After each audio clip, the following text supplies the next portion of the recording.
खबर शामिल करते हैं सक्खर से शफीक अहमद मुगल की रिपोर्ट के मुताबिक सक्खर सिटी के तारीखी घंटा घर के इतराफ में असिस्टेंट कमिश्नर सक्खर मैडम सारा फराज की हिदायत पर इंक्रोचमेंट, नाजायज तजावजात और गैर जरूरी पार्किंग के खिलाफ भरपूर ऑपरेशन किया गया। ऑपरेशन का मकसद शहर के मसरूफ तरीन इलाके में ट्रैफिक की रवानी को बेहतर बनाना और आवाम को दरपेश मुश्किलात का खात्मा करना था।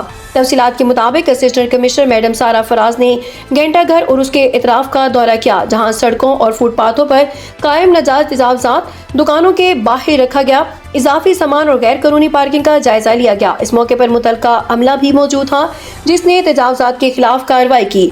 ऑपरेशन के दौरान दुकानदारों को सख्ती से हिदायत की गई कि वो अपनी दुकानों के बाहर रखा गया इजाफी सामान फौरी तौर पर हटाकर सिर्फ अपनी दुकान की हदूद तक महदूद रखें।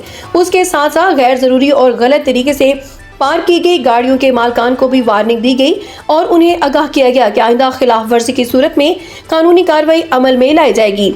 असिस्टेंट कमिश्नर मैडम सारा फराज ने कहा कि नाजायज तजावजात और गैर कानूनी पार्किंग न सिर्फ ट्रैफिक जाम का सबब बनती है बल्कि अवाम और नास के लिए शदीद मुश्किलात भी पैदा करती है।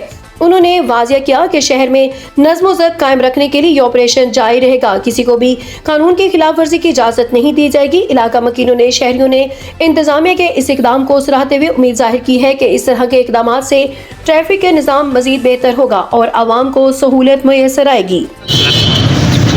मैडम, ये तजावुज़ात के खिलाफ जो अभी ऑपरेशन है इसमें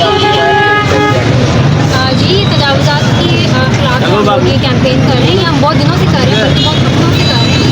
आज फिर हम लोग यहाँ आए हैं क्लॉक टावर पे। लास्ट टाइम हमने